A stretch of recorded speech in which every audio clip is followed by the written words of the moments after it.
There have been Earthbound theories and Mother 3 theories before, very good ones in fact. But today I plan to bring you the most in-depth, fact-based theory that will answer every and all questions that have ever been asked about the connections of the games, and I'm not kidding. Buckle up, you're in for quite a ride.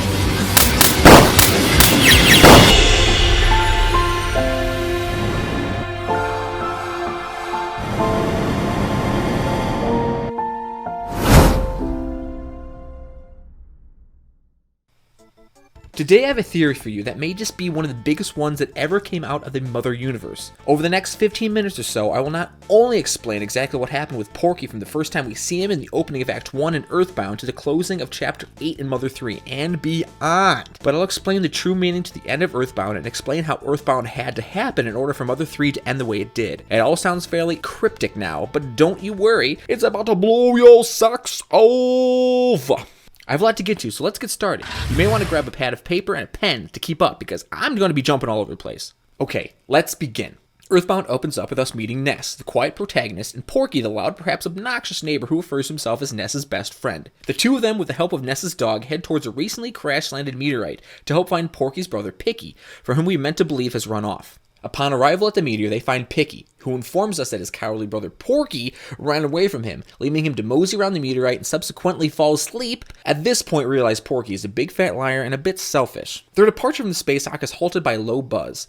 As they hone their attention, they see a beetle emerge from the meteorite. The beetle, named Buzz, tells the three boys that he is from 10 years in the future, and he has forged his way through time and space in order to warn the Chosen One that Gygas, the universal cosmic destroyer and center of all to the horror of eternal darkness, has a plan that is about to be set into motion, a plan that ultimately leads to the time where all is devastation. That is 10 years in the future, the time where Buzz left. We'll revisit that later.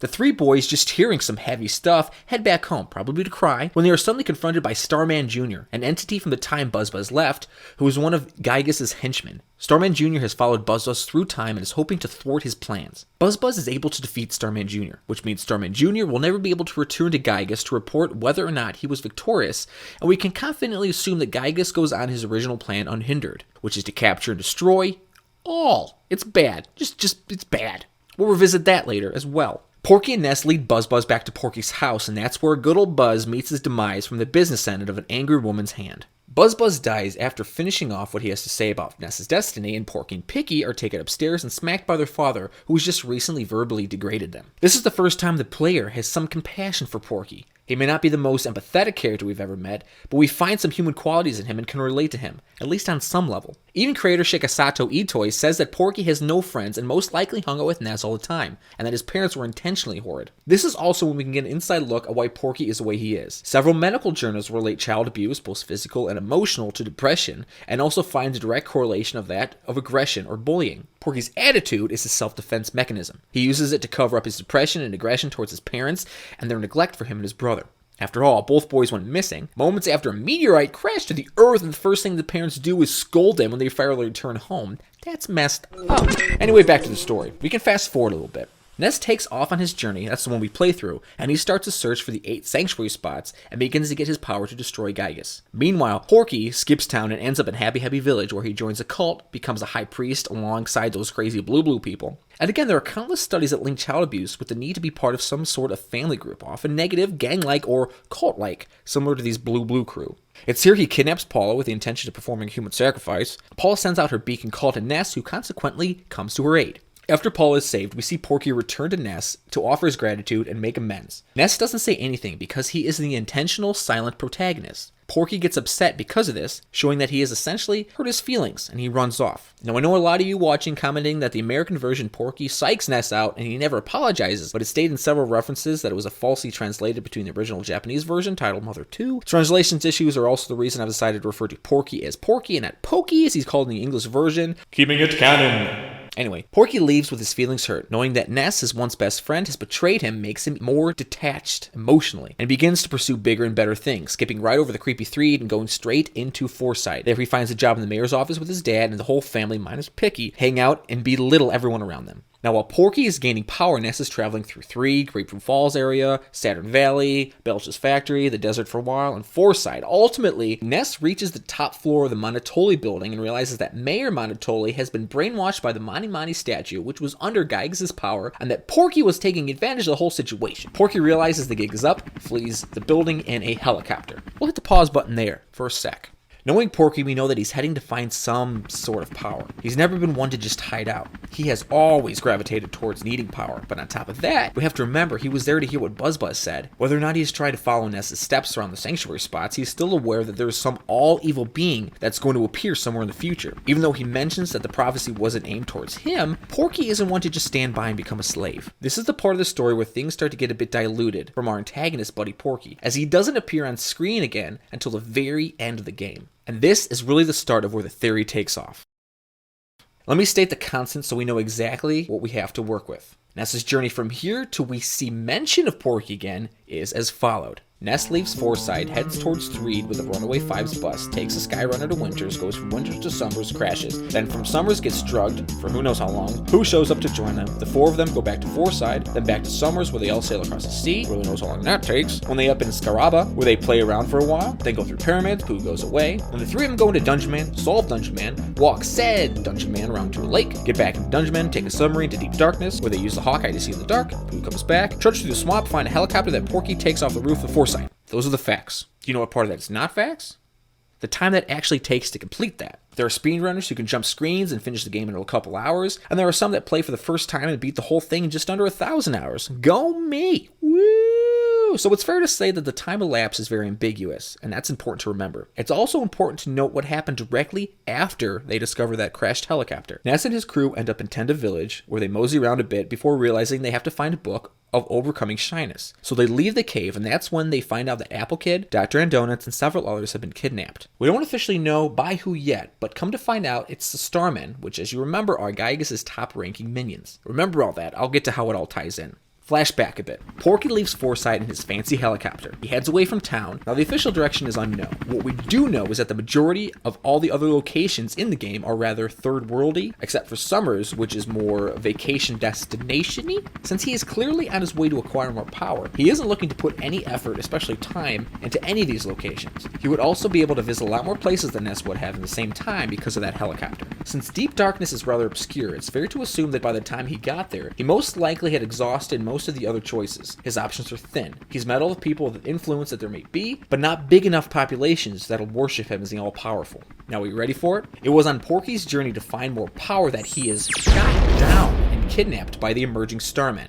He didn't crash as the game implied, and this is how I know that. After Ness is alerted of the kidnapping of Dr. Andonuts and Apple Kid, he immediately goes to Winters, where Starmen have taken over the caves under Stonehenge. Now the Stonehenge base is a new addition. I know it existed as a location, but it being built up and developed is a new occurrence. Walking through it, we realize that. In addition to the structure, clearly it would have taken quite some time to compile a full room of Earthboundians such as Dr. Andonuts, Apple Kid, and all their friends. It was very intentional that these people were kidnapped and stored in that tubes for preservation. You want to learn from them, harvest them, and use them to your advantage, or at least keep them away from banding against you. And who could help you find those special people? It's someone in power, someone who's easily influenced by more power. The one guy other than Ness that knows the Starmen exist and know their intentions, and who their boss is. The Starmen shot down Porky in his helicopter, most likely not knowing significance, and Porky used his knowledge of the people and places around the world and persuasive personality to gain the trust of the Starmen. Porky tells Starmen where they can find the people they're looking for, and he knows that once they're captured, his old pal, Ness, is sure to follow. I also imagine that Porky would have dropped hints of hearing about BuzzBuzz, or at least that he's aware of the game plan, which would have solidified his place in the trust circle as well. Fast forward to when Ness and his team show up at the Stonehenge base. Porky has already moved on. He knows Ness is going to win, going off of the prophecy, and how seamlessly dense the Starmen are. Ness, of course, does defeat them, and that's when Porky makes his next move. He finds Dr. Andonuts and Mr. Saturn, who are beginning their construction of the phase shifter, convinces them to let him test it, and just like that, he's gone from the Earthbound dimension as we know it.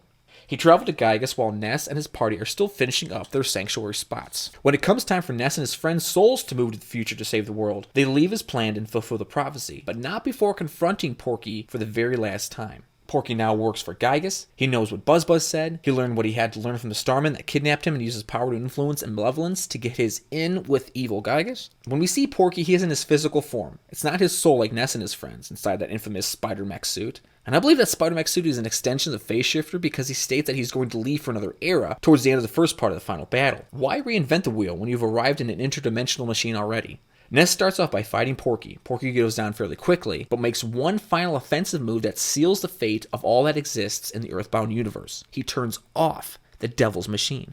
Here's a quote. Gygus cannot think rationally anymore. He isn't even aware of what he's doing now. His own mind was destroyed by his incredible power.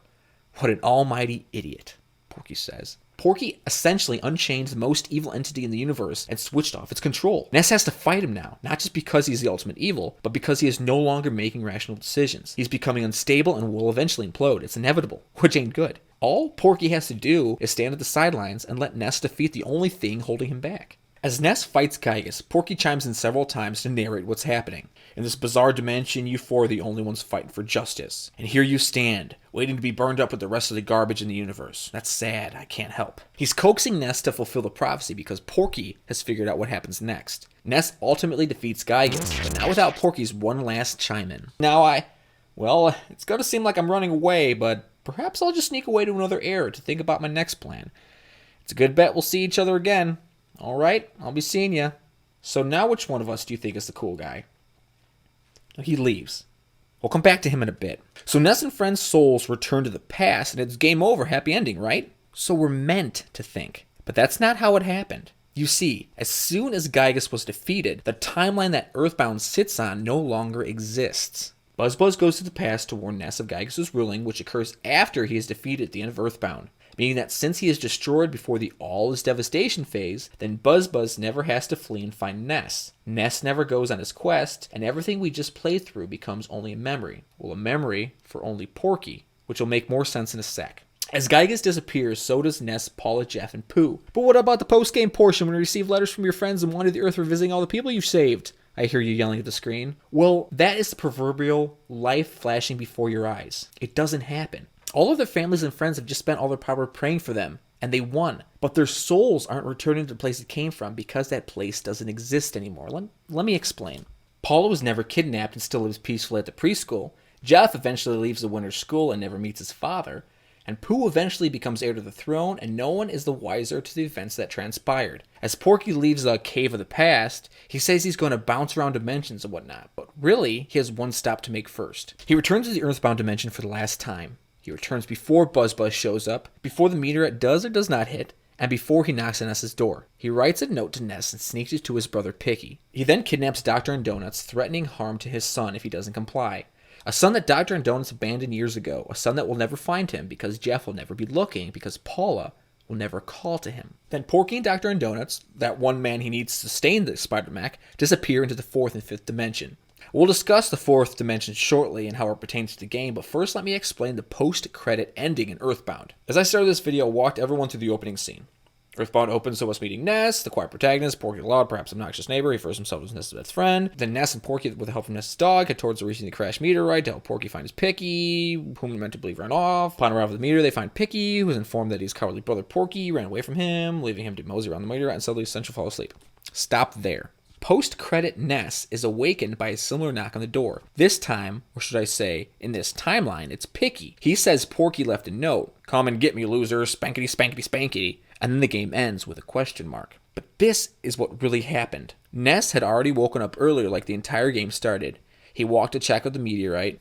And it can be argued whether or not Buzz was attached to the meteorite. The meteorite may have still landed, regardless of Buzz. And then again, like before, he returns home and goes back to bed. All of that isn't seen. It would be a waste of time to replay. Suddenly, Ness is woken by a knock at the door, and it's Picky. Why is it Picky? Because Porky is missing, and has been since Picky went to bed, or whenever the last time he saw his brother. That's not important. Porky and Picky never went to investigate the meteorite together. Porky never got scared and left Picky, and Porky never had to use Ness to help find his brother. Picky just wakes up, sees a letter addressed to his brother's best friend, and delivers it. He doesn't know at the time that he's never going to see his brother again.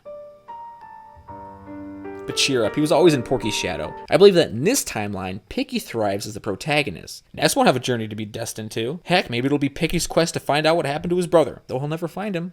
I'm going to stop here. This is the first half. In the second half, I'll explain how the fourth dimension works, how it relates to Earthbound, and how Mother 3 is connected to Earthbound. You will not be disappointed. I will blow your mind even more the next half. I think you can wait a couple days.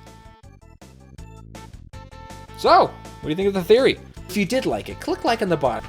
And go ahead and slap that subscribe button just for funsies. And if you're interested, check out my other Earthbound theory. That theory is entirely philosophical and about how Earthbound affects us personally. So it's just a lot less thinking and a lot more self-reflection. Thanks again, guys. Later days.